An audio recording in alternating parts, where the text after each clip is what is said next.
Hello and welcome once again to the Sarcasm and Liberty Wednesday night live stream. I'm your host, Mike Ursery, aka the Liberty Ginger. And with me tonight, he made his Sarcasm and Liberty debut the other day. You may have watched it. If not, go back and watch it. We have Benjamin, who is from across the pond. Welcome, sir. Hello, thanks for having me, guys. And as always, we have our favorite contributor, Amos. On loan, once again, from Shitlord Preachers. And our resident meme lord, Michael Leoncello. Hey, yo. All right, so we're going to start this stream out a little differently this time. And I'm sure you all heard the news from Saturday. Another mass shooting has happened, this time at a synagogue in Pittsburgh called the Tree of Life Congregation Synagogue. 11 people lost their lives. More people were wounded. And so we're going to start off a little differently. Out of respect to the victims and everyone involved from that day, we're going to start this off with a moment of silence.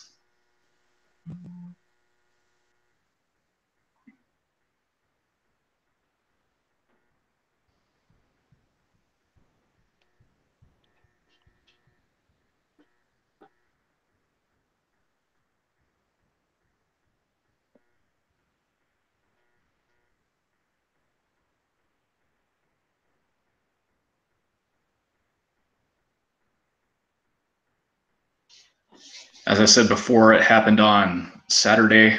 A man by the name of Robert Bowers, he's 46 years old, walked to the synagogue with, was it an AR-15 that he used? Yeah. AR-15, walked inside the synagogue while a service was taking place, and he opened fire. Very troubled person. From the reports that we saw, he posted some things on the internet where he said, in so many words, he said that Donald Trump is being controlled by the Jews, and he made it very clear that he had a hatred for Jewish people. And who just joined us? I'm not sure. Who goes there?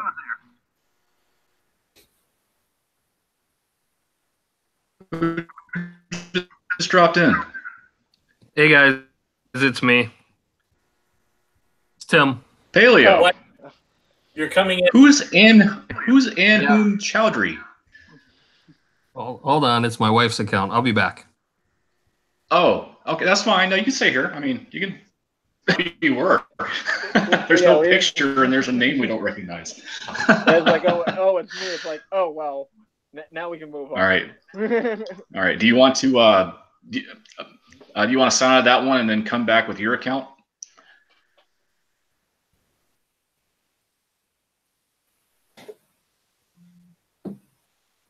Okay.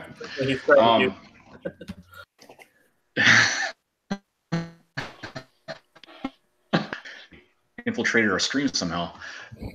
Anyway, so as we were saying, this man, well, he was arrested that same day, and four law enforcement officers, I believe 2 city police officers, and then 2, I'm not sure what the other jurisdiction these 2 other law enforcement officers belong to, were also wounded. This man now, I believe, is being charged with 44 counts, including 11 hate crime charges because there were 11 deaths. Now, one thing to clear up that you may or may not have already seen, they were reporting that one of the victims, a lady named Rose Mallinger, who was 97 years old, it was being reported that she was a Holocaust survivor. It actually was false information. She was not a Holocaust survivor. Still very tragic that she lost her life in the manner that she did, but that has been corrected, that she did not survive the Holocaust.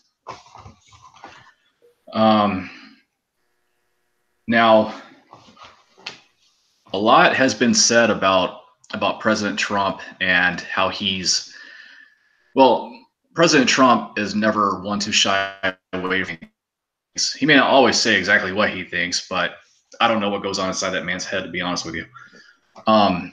but a lot of blame has been placed on Donald Trump because this guy said Trump's name. Now, I don't know if this guy was a Trump supporter or not, but is it fair to place as much blame on Donald Trump as people are placing? Like, is this man ultimately responsible for his own actions, or does Donald Trump receive some of the blame for this, for what it was that he said? I mean, people blaming him for what happened in the shooting, like, I don't get that whatsoever. So, yeah, it's definitely way too much of an overreach to blame Trump for this. You can't blame somebody for somebody else's actions. I mean, unless they're directly inciting go kill people in a synagogue. And from what I've read, Trump is quite, he's very pro-Jewish, isn't he? He's got isn't his daughter Jewish? And he's done the whole after thing in Israel and all that. So it's like he's actually, he's actually quite the opposite of what people are claiming. Yeah, then he even went to I think it was Israel, put on the what do they call those things, yarmulke, and touched the wall. So we know he's at least decently friendly with the Jewish community. Right. Now, I don't know if there was anything that Donald Trump had ever said. Now, what if maybe it's because he shows so much support for the Jewish community, and this man obviously has a hatred for Jewish people. What if maybe that was it? I mean, that hasn't been reported, and I don't know if that's even been suggested by anyone or not, but is it possible? Yeah, but I mean, like I just said, he was shown wearing a yarmulke in Israel. So someone that's crazy anti-Semitic may say that and say our president's basically a Jew. You know what I mean? Right. Okay. There is the image that we're all familiar with, Paleo's avatar. Paleo's now with us on his account. Paleo, welcome to the live stream. All right, guys, I'm officially here now. I've had some laptop issues today, so sorry. Okay. The first question that I asked was, I don't know if you were able to hear it while you were signing in or not. How much blame should Donald Trump receive for what this man did? Now, like I was asking, is this man ultimately responsible for his own actions, or could, as it's being reported, rhetoric from Donald Trump have any responsibility for what this man did on Saturday? I still believe in personal responsibility. I don't think Trump's got anything to do with this. I mean, if you have someone that's going to break and do something stupid, then they're going to do it regardless of who's president and who's spouting any kind of nonsense. So, yeah, I really don't give too much credit to Trump for inciting people to be violent or do anything stupid because, like I said, they're going to do it regardless. It's just an excuse. Okay. We have one person who's in the live chat right now, Weekend Randomness, who has said that, well, he asked, hasn't it been reported that the murderer was anti-Trump people? I've seen reports that, yes, he did hate all. Not sure if he's anti-Trump. He seemed to think that the Jews are controlling Trump, but I don't know if that would make him anti-Trump or not. I mean, I'm not really sure. As far as social media posts, now he was posting messages on the website, not the website, the platform Gab. You probably noticed now that Gab is gone. I don't know if it's gone for good or if it's just gone temporarily. But this is something that we were talking about before we started the stream. We were talking about this. Now, Gab was very pro free speech. I was never on the platform, but from what I understand, it was very pro free speech. They would let people post whatever they want. I don't know if there were any restrictions at all or not. Maybe, I'm not sure. But now Gab is now gone. And Benjamin, you were saying something about corporations controlling free speech. I'll let you start with this one in particular.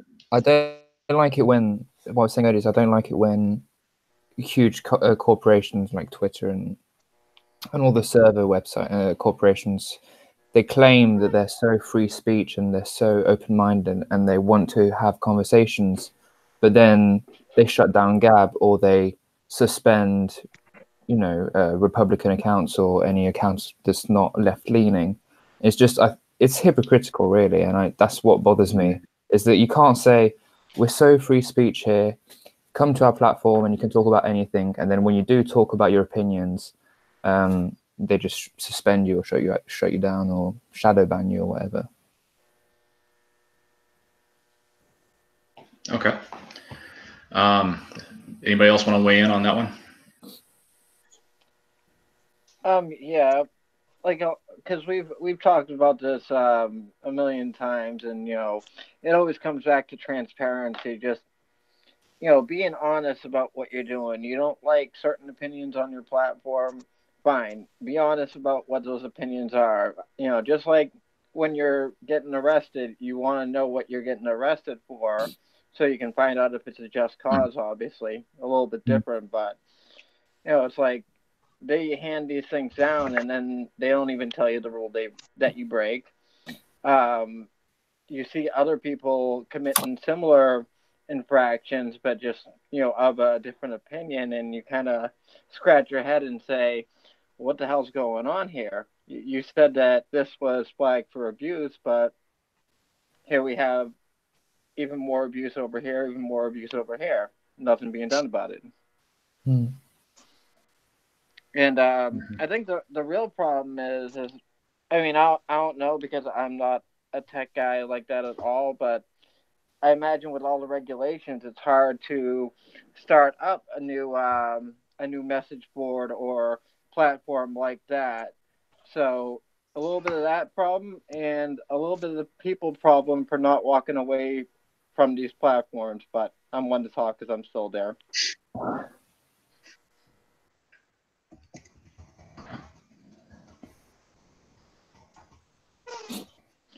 Yeah, it's all right. Next person. Actually, can we come back to something we said earlier? The whole blaming Donald Trump for what happened this weekend. I remember was it the Ontario shooting that was quite recent as well? Was there a shooting in Ontario? Which shooting? Ontario in Canada? Oh, that was a few months back, wasn't it? Right. Well, I remember people claiming that Ben Shapiro should be held responsible because he followed Ben Shapiro and liked a lot of his tweets. And it's like, what's the correlation there? Oh, right. I remember that. And I remember that. Yeah. So it's like, what's the you can't possibly. Even though there's nothing incite any kind of violence. This has ludicrous as when they used to blame suicide on heavy metal bands. It's like it's the same old song and dance into a different situation. Like, oh, this person did something bad, and we need to blame something that has a big impact. Pretty much. Yeah. Okay. Gab had actually put out a tweet. They put this tweet out on October 29th, and they said that they took the site down on their own. They tweeted out and they said, "We took the site down early on purpose last night because we knew the media and have stories on it for this morning. They aren't very bright people, so it's very easy to predict their actions. Working on transferring to our new host today and tomorrow." So I don't know when that's going to be up. If another host is going to take them up, I'm not sure. So that's something to watch. Just voluntarily. Did any of you read Randomness is still with us in the live chat. He said USA Today reported October 29th that he was anti-Trump. He had stated Trump betrayed the right wing. Interesting. Okay, so USA that he was anti-Trump, so there's no USA Today is reporting it, and there must be other media outlets reporting the same thing. Speaking of Donald Trump, did you all hear what he said? Was it yesterday or was it Monday? About where what? he would use the executive order to take away the birthright citizenship in. Basically, yeah. Did you? Yeah, to remove birthright citizenship as basically what's seen as the loophole in the 14th Amendment. Right. Okay. Now, first of all, this is just Trump being Trump once again. Now, I'm sure Trump already knows that he cannot use an executive order to change anything that's in an amendment. I'm sure Trump already knows that. And if he didn't know that, his advisors let him know afterwards. I mean, this is just like the time whenever he said, take the guns first, due process later. And he was snatched up pretty quickly after saying that. So, but I really think it's just Donald Trump being Donald Trump. He's just saying things to get people into a frenzy. He's saying things to get people talking. And since he loves the attention, he has people talking about him. He does this over and over again. If he were to actually use an EO to try to change anything in the Constitution that he can't change on his own, the Democrats would finally have a reason to impeach him. And they're probably getting the House here after next week. If they get the House, then if they wanted to, they could, if they wanted to and they could find a way, then they would impeach him. So Trump's not actually going to do this, first of all. But it was something that got people talking. Yeah, I think that's something that people need to acknowledge is the fact that any of you guys watch Netflix at all? Mm-hmm. Yeah. Any of you guys watch the Daredevil? You guys remember any of the episodes? So for the viewers in Daredevil, they're trying to expose these big, criminals that are underground and all this in the show. I'm just making it vague so I don't spoil too much for anyone. And some of the characters in the show have to write articles to bring attention to these criminals. But a lot of the information they had to be like hearsay or whatever, but they wanted to make a move to basically get people to talk about certain things, to make the criminals to basically address these things. And I think the same can be said about kind of what Trump does with a lot of issues is he makes a statement that obviously crosses a lot of lines, but in crossing those lines and making his statements, is he really going to write any executive order into effect? And even if he does, is it really going to anything going to happen? It's obviously going to go to courts because of obvious violations of certain amendments. Regardless of the fact, he brings the conversation forward so that if he can, convince,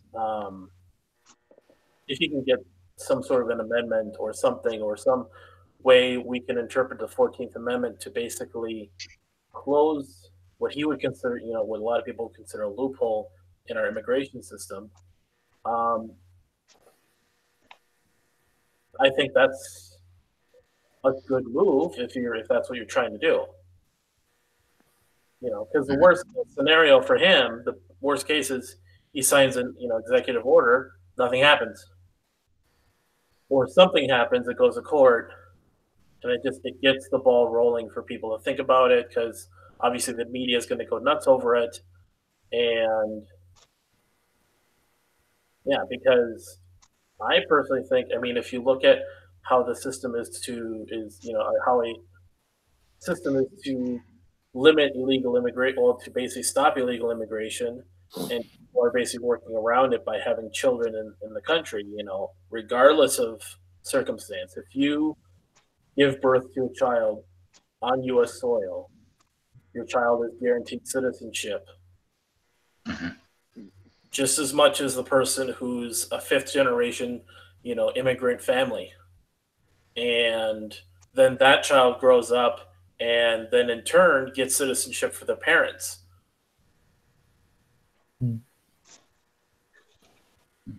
I just wish he would have done it in a little more of a trolling style, as is his normal style. I wish he would have said something like, "Well, maybe there's something I can do about it. I've got a pen and a phone," and just left it at that. We've heard those words before. Yeah, exactly. No one would have been able to go anywhere with it because they would have had to have acknowledged the overreach of power previously. So, it would be expert, level on his part. Mm-hmm. I do think it's a bit odd that this has come up the week before the midterms. I don't quite get what he's trying to do. Why is he trying to stir up all this, not anti-Republican hate? It's not very helpful, I don't think, for the midterms. Which situation? The shooting or the caravan? What's that? The caravan. Yeah. The caravan. Okay. Mm-hmm. Well, yeah. Everything happens at the most opportune times, and there's no coincidence about it at all. Well, yes. What's he trying to get at by doing that? That's what I don't get. So. Oh, okay. I see what you're saying. I mean, I think the easiest way to answer that is why would Trump do this? Why did Trump do everything that he did during his campaign for president? Yeah. And still won somehow. Yeah. It's one thing that he does do is he gets his own base excited, and maybe he's worried that the base is kind of calming down. I mean, the right got pretty energized during the whole Brett Kavanaugh thing. And, I do not ever think about Brett Kavanaugh at all. Ever since that thing ended, I have not really thought one thing about Brett Kavanaugh. And maybe a lot of people on the right are kind of feeling that same way. And maybe he's saying things to get them excited once again, because midterms are next Tuesday. Right. So to get them stirred up this week, and then not only is he stirring up the left, and the left is saying all the things that they have to say about him, but now the right is excited. The right is listening to what the left has to say, so that could encourage them to get to the polls next Tuesday. Maybe I'm just speculating here. Yeah, and you're exactly right, because what happens is his base gets riled up, like, oh yeah, Trump's doing something about the immigration problem. And then he gets a reaction from the left, which usually ends up in them shooting themselves in the foot. Yeah, I mean, if you know if a move that you make gives you results, you're going to keep making that move until the reaction and the conversation proves you otherwise. If he can say something that is obviously bringing to question all sorts of constitutionality, legality, all these issues, and he's just trying, but the point gets out there. Now you got people that are probably doing all sorts of op-eds and research on the 14th Amendment, on these loopholes, on original interpretations of when this amendment was written, what was it supposed to do. You get people thinking about this stuff, and come when anything substantial actually has to get pushed through that he can legally do, something will get done. Well, there is one thing that he has in fact done. After he had made that statement about signing an EO, Acosta, everyone's favorite CNN White House reporter, put out a tweet where the U.S. Constitution is greater than executive order. And when I first saw that, I thought to myself, where was this between 2009 and 2017? Because no one at CNN ever said that. And so which could maybe, be, I don't know if I mean, we have a guy that's in the White House that basically just stirs the pot constantly, and the worst damage so far that we see is some triggered CNN reporters and all of the left. right. Only Per Donald usual. Trump. Only Donald Trump could force the left into becoming originalist interpretation. Yeah, I can't talk anymore. Only Donald Trump could turn the left into originalist constitutionalists. Exactly. They're sitting here talking about constitutional, precedent and all this stuff, and trying to say, that these amendments are more important, are more powerful than executive orders, and yet there was not one single person on the left, well, not many on the left, that were agreeing with the presumption of innocence a few weeks ago. Right. Yeah. Oh my goodness. Well, let me chime in and throw something out there. We're a week before an election, and if you look at all of Trump's endorsements, he always endorses people the same way. They're strong on borders, they're tough on crime, same stuff over and over again. Well, we're almost 2 years into his presidency now, and there's still no wall. And he promised a wall. He promised a great, big, beautiful wall, a great wall. And there is no wall. So in order for him to try to, show that he's still, strong on borders, then since we have no wall, he basically has to say something at this point to keep his base enthused about immigration. And so why not use the 14th Amendment as a talking point right now, a week before election, to show how all these people he's supporting are, strong on borders. So he's given his endorsees fuel for them to run on now of, oh yeah, let's get rid of the 14th Amendment, possibly, in order for them to get rid of the, birthright citizenship. And it's something that, I've seen quite a few people that are Trump supporters that are all for this now. No one is talking about, no one realizes though, is that if you get rid of the birthright citizenship, and that means that people that are U.S. citizens, when they have kids in this country, they're not automatic citizens either. So, that's something that you might want to consider, is that anyone born in the country is no longer considered a citizen right away just because they're born here. This will have far-reaching effects past just immigrants coming to this country. And, I understand that, the anchor baby syndrome is a problem where you have people that cross the border, they have a kid, that kid's automatically a citizen. But I think the bigger issue isn't citizenship versus non-citizenship. I think the bigger issue is the welfare state that's been created by the U.S. government. Yeah. And that is a bigger problem. I think that having too many people that get into entitlement programs that are paid by tax dollars, that is a bigger problem that we should be addressing, and there shouldn't be a welfare state. If you get rid of the welfare state, and you don't have this citizenship problem. Yeah, the anchor baby problem is basically you're importing welfare recipients. Right. Yeah, exactly. Yeah. One quick thing, I don't know if you guys know, so the major difference, this is just to get an idea. So you hear about like a lot of the migrant problems that are going on in Europe, the UK, Germany, and some of this. Not to get too deep into it, but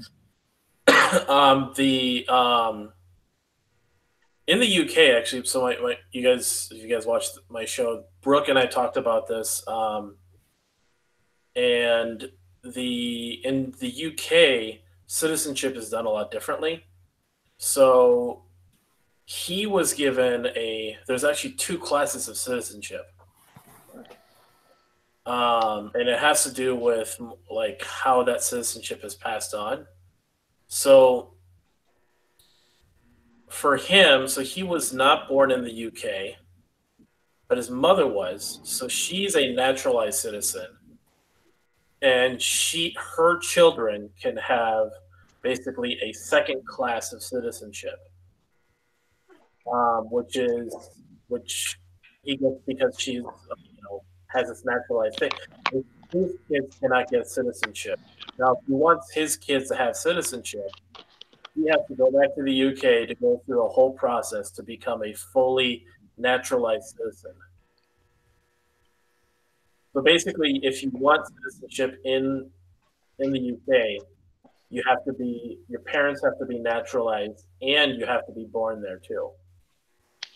But if you're born anywhere else of a citizen, you would only get that second class, so to speak, of citizenship that cannot be applied to your children unless you go back and get properly naturalized. What's the difference between a first class and second class citizen? I mean, that's the first part of it. That's the only part that I know about. I don't know. I mean, I don't think that it's not like literally like second class citizen. No. But like, that also has to do with how your citizenship is regarded. So here in the U.S., pretty much anyone who's a citizen, we don't really have different. I mean, you have permanent residents, but they're still not citizens. Like, we don't have different classes of citizenship. If you're born of a citizen, you can get citizenship. Now, that only comes into play when you're, getting into political office. Like, the president has to be someone who was born in the U.S. It can't be someone who was born right else. Yeah. Yeah, one of the few requirements.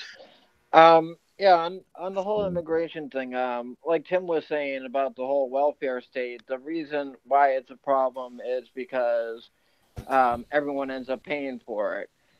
Now, I've seen Ellis Island and early immigration, like the early 1900s, late 1800s, brought up a lot this week in different discussion boards and, trying to compare the two. And there were two main differences between that and what's happening now. One, we actually had jobs to fill and things that needed to get done. I mean, obviously, there always needs to be things that can't even talk. Always things need to be done, but we're not in high demand for workers right now like we were back then. Two, there was no income tax up until halfway through Ellis Island being open, and the investment into the country for each person wasn't as great. So what happens when you're less invested into the country? You care less about what's happening in the country. You don't care what's happening outside your house because you're not invested in anything else outside of it. And that's the way it should be. Like Tim said, end the welfare state. Let anyone come here. Let them own property, whatever. And what you're saying, Michael, that's true also for a lot of migrants in Europe. A lot of them just come to France or come to the UK because they know that once they're there, they'll be looked after, and that's where the welfare state comes in as well. There's like a welfare state which is not world famous, but like famous enough for people to literally risk their lives to come to Europe and just live off the taxpayer in France or in the UK or in Italy or wherever. Netherlands has the same problem. Yeah, I think everyone does, except for the countries that are people are fleeing. And they have worse problems. Yeah, of course. Right. And I think that the conversations in this country, not just about immigration, but also about things like those conversations are going to, at least, is going to really pick up as this migrant caravan gets closer to the border. As far as the government goes, conversations might pick up after January when a new Congress midterms go. If a lot of these people are going to be gone by January, they're going to be a lame duck Congress. They're going to ride out the last few weeks that they're going to be there, and then new Congress will take over, and maybe then discussions about that will start up. I don't know. It's hard to tell with those guys, to be honest. One thing that was announced that Donald Trump was going to send originally 5,000 troops to the border to offer logistical. The U.S. border caravan arrives. I don't know when this caravan is supposed to arrive, but whenever it does. But then today, I saw a report that there could be as many as 15,000 troops that are sent to the border. How does 15,000 military members offer logistical support and only that? I mean, first of all, you don't. If it's just for support, you don't need that many. So how did it go from 5 to 15,000? And if that number, are they different type of responsibility now instead of just support? That makes no sense to me. I mean, 5,000 was already enormous.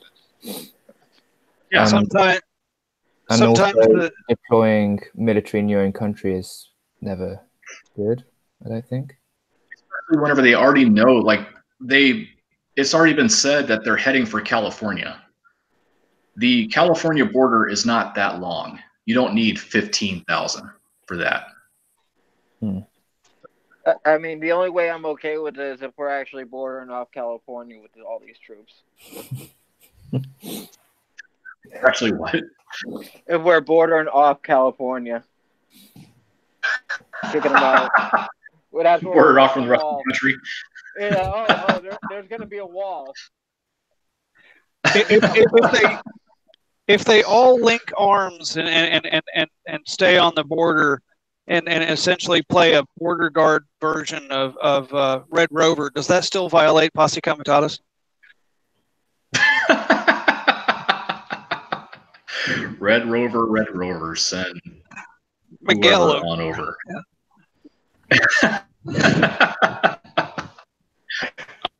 This migrant caravan, is it still at 10,000? I remember whenever I first started following the story, they said that there was about 7,000, and then somehow it grew to 10,000. So is it still 10,000? Have you all been following this caravan at all? Someone cue the Donald Trump billions and billions and billions and billions. you gotta do the hand sign too. Exactly. Billions and billions and billions and billions of migrants. Yes. This is the worst caravan in the history of caravan. Believe me. No, yeah, I remember it came from like 7,000 2 weeks ago to about, I think they're saying 12,000 now. I think 12,000. 12,000? Right. Oh, huge. Goodness. Bigly. Huge, yes. Does anyone know who's funding this caravan? George Soros. Foundation, obviously. It is not George Soros, I don't think. I mean, there's no proof. That's the best thing. I mean, you know it would be great. Yeah, I was thinking about this. This would be great. What if this is all just an ad campaign for Taco Bell?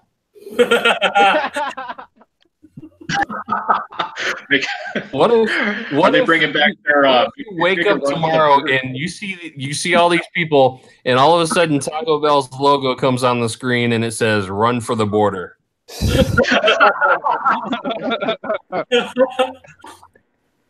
Oh my god! Every one of these migrants has a little chihuahua with a little sombrero on. Actually, while we're on the subject of advertising, I'm not sure if anyone else remembers this, but they had the Aqua Teen Hunger Force movie was coming out. So they put like little glowing Moonanite characters all around Boston. And then the bomb squad went and took them all down, like making a big deal about them. It was just an ad campaign for the fucking movie. I remember that. Oh, but back to the whole Taco Bell ad thing. That was the U.S. and all of a sudden the Taco Bell logo shows up. Actually, the Simpsons did that too with the angel going to the new mall. They're gonna. Of course, the Simpsons. They're gonna have the migrants form a giant Taco Bell logo while they send a plane over and take a picture, like shoot footage of it. God. For a limited time. There's no longer just the fourth meal, but at Taco Bell, the $5 caravan box. We run for the border so hard. Even the president can't stop us. Is Taco Bell any good? I've never had it. Not the colon. But speaking of food, who is feeding these migrants as they walk? I mean, if I walk, like, I know that they're not walking the whole way. I mean, they're also getting in vehicles, which I also don't know who's providing those. But still, if I was out walking around all day, I would be starving. So I saw there were NGOs who were heavily involved. There was some. I saw some footage of like towns that they had been through. They completely trashed like whole towns that they went through with just like half-eaten food and food trays and just garbage everywhere. And I'm like, okay, so they're getting food. Yeah. I think Tim Pool did a video on that. Yeah. Wait a minute. Are they wasting food? They're wasting food. Are they wasting food? Yeah. Are you serious? They're homeless. Why are they wasting food? They said you see some of the footage of these towns, they've got like, paper plates or whatever, or styrofoam, eating ware and all that. And it's like they're eating food, but it's like they'll find like scraps still left behind. You know what? If they're wasting food, it means they probably know they're getting more food. So who's feeding these people? It's not so much who's feeding them now, but if they come across, who's going to be feeding them then? Taco Bell. Well, we already know. Taco Bell. We already answered that. If not Taco Bell, taxpayers organization. I think Taco Bell should sponsor this live stream. We should definitely reach out to them and ask them that. Yes. Yeah, we definitely like racked up like $5 worth of promotion money right there. At least. I'm sure Taco Bell will have their name attached to these jokes that we've been making about Taco Bell sponsoring the migrant caravan. If this channel was monetized, Taco Bell ads would start popping up in the middle of the live stream. Yeah, they would. They totally would. And then I don't know when that migrant caravan is supposed to arrive, but is it going to be before midterms? No, after. Okay. All right.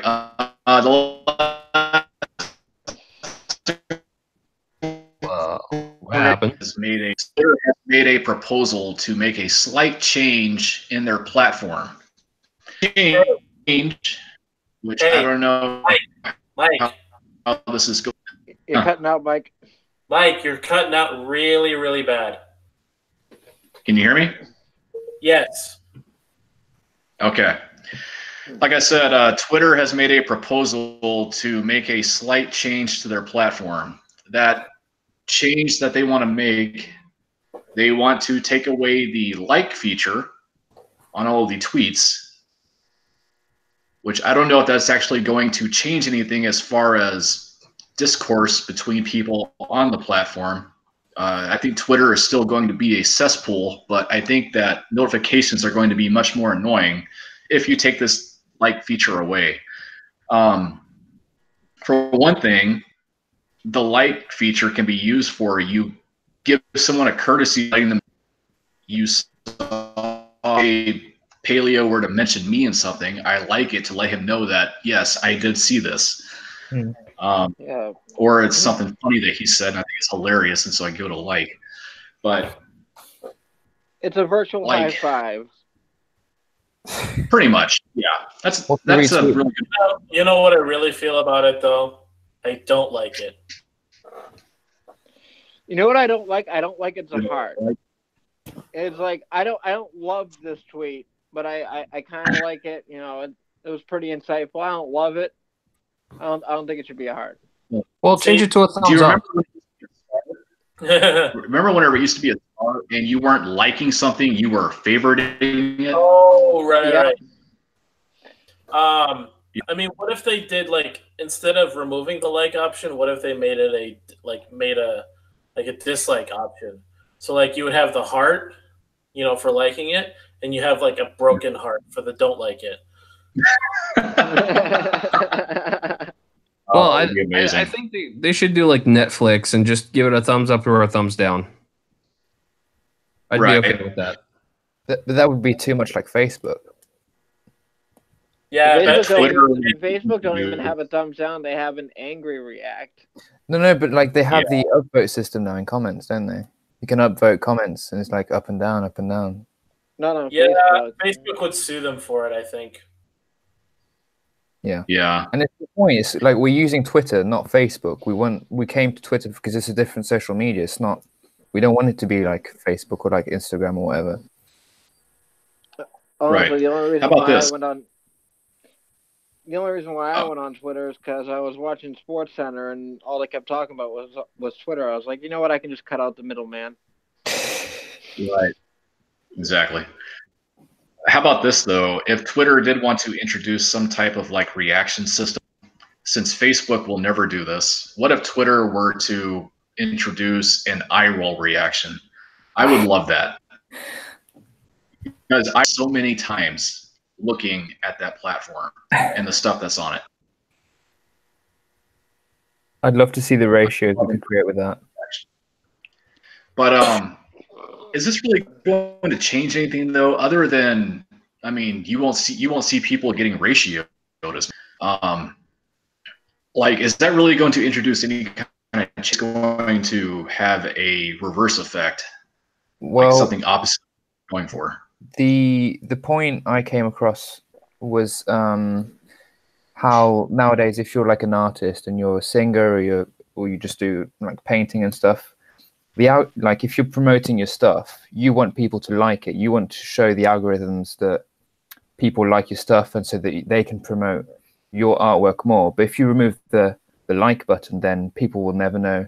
Like future employers will never know if that art's any good because there's no like button. Because Instagram didn't work out for artists in general, so that's why they came to Twitter, because they could really judge. That's how they got the retweets. That's how they got their favorites, well, the likes. If you take the likes out, the artists don't have a reference anymore, and future employees can't tell if their art's any good because nobody's liking it. That's one of the points I was making. Yeah. Mm-hmm. I think that Twitter is also going to get backlash from not just the general populace, but also from like media outlets as well. Like even CNN and Fox News, CBS, NBC, because when they put out a story, then there's no one at Fox News or CNN that is going to sit there and read every single comment on every story that they put out. But I guarantee you that they're looking at the stories that they're putting out and see how many likes each one is getting in order for them to gauge what types of stories they should be putting out. Well, it's the clickbait culture, isn't it? Well, yeah, pretty much. But you have to know what's working and what's not. Yeah. Right. Okay. There was one example. There was one thing that Paleo had tweeted the other day where you said that it would be like, as far as like the like feature not being there, and if I'll only retweet and only mention people, you said the way you put it was it would be like sending out a mass email and then waiting for a response. Yeah, pretty much. Because I mean, for instance, if you tweet something out today and there's no like feature, the only way that you know if anyone has any positive reaction is if they actually put in a comment And how many people are going to take the time to say, hey, I like this comment. Hey, I like this meme or a retweet. And so, for instance, there are some people on Twitter that do nothing but put out memes. Like Sal the Agorist, all he does is put out memes. Right. So if you're following him and you see something you like, of course you're going to hit the like button. But if you find something funny, are you going to stop at every tweet and leave a comment, LOL, just to say, oh hey, I like this? Or are you going to stop, leave, go into the response and give, that is just going to destroy your mentions to begin with. I mean, if you have 100 people that like something, you're going to have 100 different thumbs up in your mentions instead of just one mention saying, Pookie Dog liked this and 14 others like this also. So, I mean, it's just going to be a mess. And ain't no one got time for that.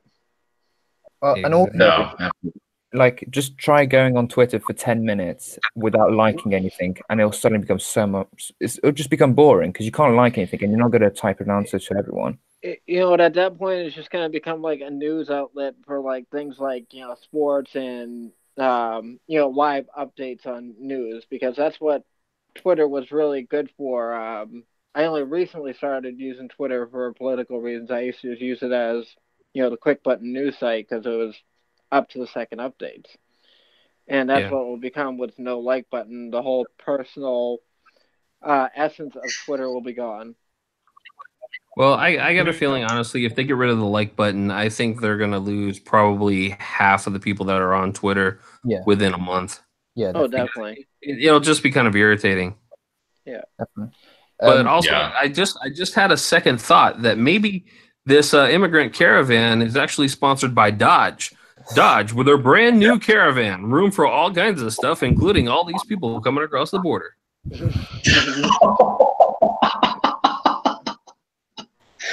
Oh my gosh. All right, so we got to reach out to Taco Bell and Dodge. All right, I will send emails in the morning. I mean, all right. If the left is trying to really double down on the Jeep Grand Cherokee with Elizabeth Warren, then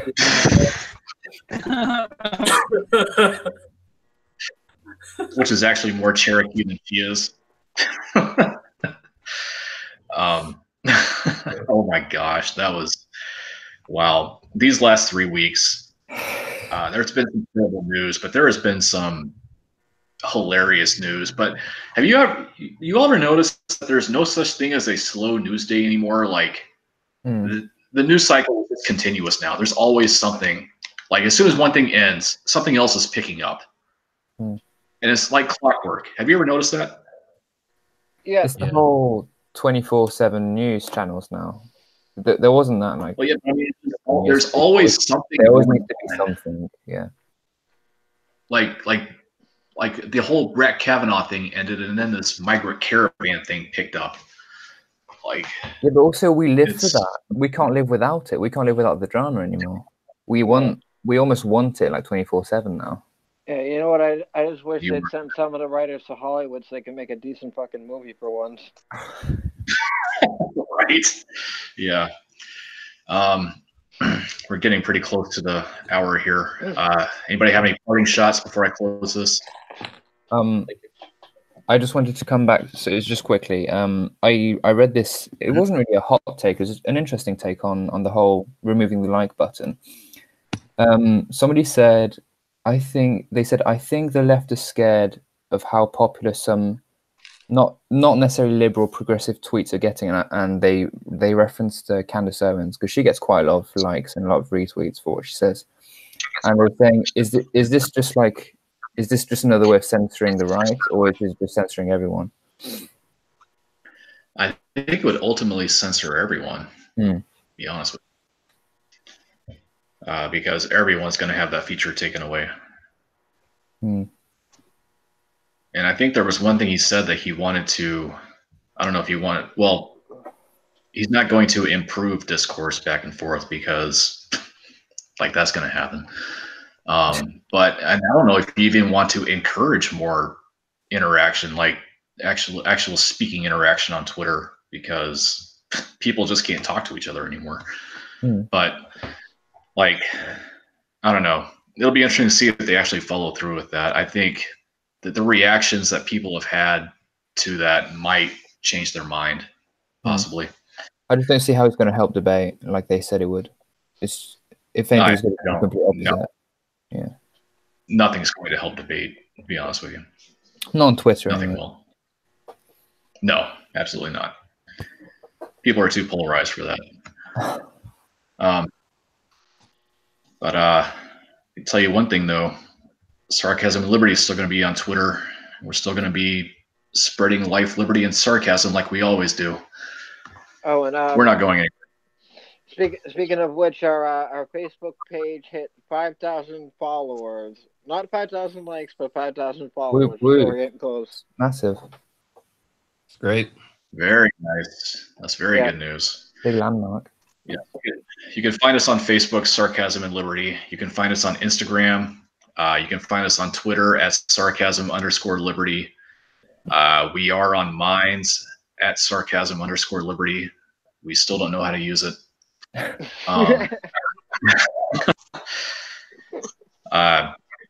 If you like this, I would ask that you hit the subscribe button. If you like seeing this comment, give it a thumbs up. Who knows what we're going to be talking about? Probably midterm results, but who knows if something is going to happen, since something is always happening. Good night, everyone. Have a good one. Night. And remember, tonight's episode has been